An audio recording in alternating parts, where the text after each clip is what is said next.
গল্প পাঠ প্রফুল্ল কুমার সরকারের লেখা গল্প পঙ্কজ।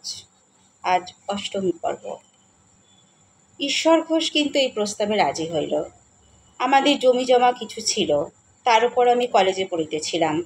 তখনকার দিনে কলেজে পড়া ছেলে মেয়ের বাপেদের কাছে একটা তপস্যার বস্তু ছিল। মনে বড় কৌতূহল হইল, ভাবি বধূ কেমন, গোপনে একবার দেখিয়া আসিব, সেই সংকল্প করিয়া রতনপুর গ্রামে একদিন গেলাম। আমার উদ্দেশ্যও সিদ্ধ হইল। ভাবি বধূ তাহাদের বাড়ির সম্মুখেই একটা আম গাছের তলায় দাঁড়াইয়া ছিল। গাছের উপরে উঠিয়া তাহার ছোট ভাই আম পাড়িতেছিল, আর সে তাহা কুড়াইতেছিল। সকালবেলায় রৌদ্র তাহার মুখে পড়িয়া মুখখানি বড় সুন্দর দেখাইতেছিল। বাতাসে তাহার অলোক গুচ্ছ দুলিতেছিল। পরনে একখানি ডুরে শাড়ি, তাহার মধ্য দিয়া কাঁচা সোনার মতো দেহের রং যেন ফাটিয়া পড়িতেছিল। হাঁ, সুন্দরী বটে, শহরে এমন সুন্দরী দেখি না। একেই বলে ঘর আলো করা রূপ। আমি নির্নিমেষ দৃষ্টিতে তাহার দিকে চাহিয়া রহিলাম। মেয়েটি বড় বড় চোখ তুলিয়া আমার দিকে একবার চাহিল, তারপর চঞ্চল হরিণীর মতো ছুটিয়া একেবারে বাড়ির ভিতর প্রবেশ করিল। উপর হইতে ছোট ভাই চেঁচাইতে লাগিল, ও দিদি দিদি, আরও আম আছে, নিয়ে যা। আমি নিচে হইতে কহিলাম, খোকা, তোমার দিদি আমাকে দেখে ভয় পালিয়েছে, আমি তোমার আম কুড়িয়ে দিচ্ছি। খোকা ততক্ষণে গাছ হইতে নামিয়া আমাকে দেখিয়া অবাক হইয়া গেল বোধ হয়। আমাকে সে চিনত। আমি চুপি চুপি তাহাকে কহিলাম, আমি যে তোমাকে আম কুড়িয়ে দিলাম, একথা দিদির কাছে বলো না। খোকা মৃদু হাসিয়া ঘাড় নাড়িল। আমি মনে মনে নিশ্চয় জানিতাম সে সর্বাগ্রে এই মূল্যবান সংবাদটি তাহার দিদির নিকটে বলিবে। ছুটির পর শহরে ফিরিয়া দেখিলাম রংপুরে কয়েকটি নারী হরণের ঘটনা লইয়া শোরগোল পড়িয়া গিয়াছে। আমাদের সমিতি ঘন ঘন সভা করিতেছে। একটা সভায় আমি অনলবর্ষী বক্তৃতা করিয়া বলিলাম, বাংলার যুবকেরা যদি নারী হরণ নিবারণ করিতে না পারে তবে তাহাদের মৃত্যুই ভালো, ইত্যাদি। ২০-২৫ দিন পরে খবরের কাগজে দেখিলাম ভীষণ নারী হরণের সংবাদ। যশোর জেলার রতনপুর গ্রামের ঈশ্বর ঘোষের মেয়ে কমলাকে মুসলমান গুন্ডারা হরণ করিয়া লইয়া গিয়াছে। বজ্রাঘাতের সঙ্গে সর্বনাশা দুঃখের উপমা দিয়া থাকে। বজ্রাঘাতের কোনো অভিজ্ঞতা আমার নাই, কিন্তু এই ভীষণ সংবাদ আমার মনের উপর যে প্রচণ্ড আঘাত করিল, বজ্রাঘাতের চেয়েও বোধ হয় তাহা ভয়ঙ্কর। পড়াশোনা ফেলিয়া বাড়ি ছুটিয়া আসিলাম। দেখিলাম বজ্রাঘাত পিতার মস্তকেও পড়িয়াছে।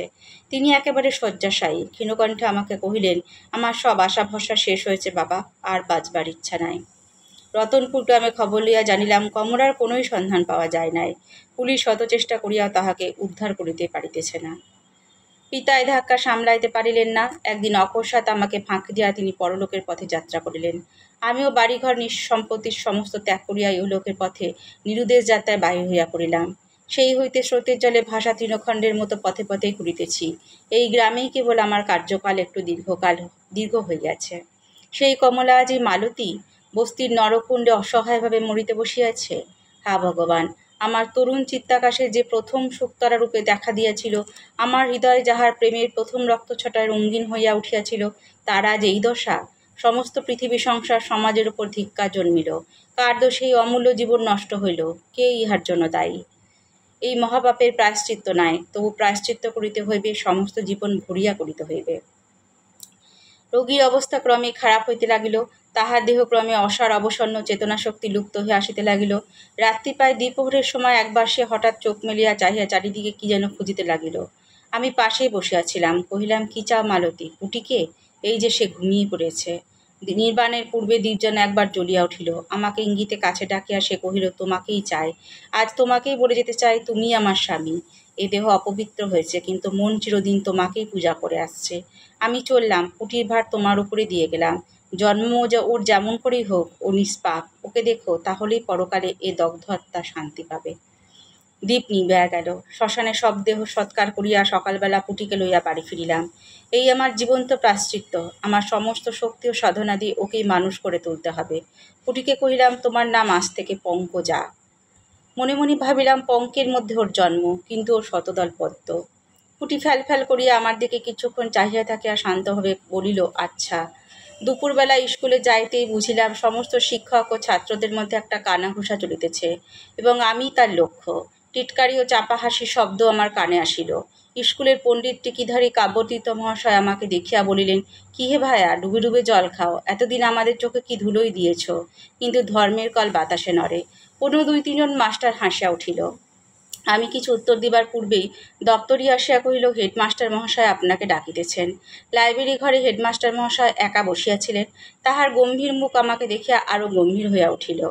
মোটা গলায় তিনি কহিলেন, নরেনবাবু, আপনার উপর আমার খুবই বিশ্বাস ছিল। আমি শান্তস্বরে কহিলাম, সে বিশ্বাস তো ভঙ্গ করিনি স্যার। বিদ্রুপের হাসিতে হেডমাস্টার মহাশয়ের মুখ আরো নিষ্ঠুর হইয়া উঠিল। বেশ্যালয়ে গমন, তার সেবাশ্রুষা সৎকার করা, তারপর সেই বেশ্যার মেয়েটাকে বাড়িতে এনে মানুষ করা, আপনি যে এমন ভয়ঙ্কর লোক তা জানতেম না। আমি কহিলাম, আত্মের সেবা করা কি অপরাধ? আর অসহায় কচি মেয়েও তো নিষ্পাপ, নিরপরাধ।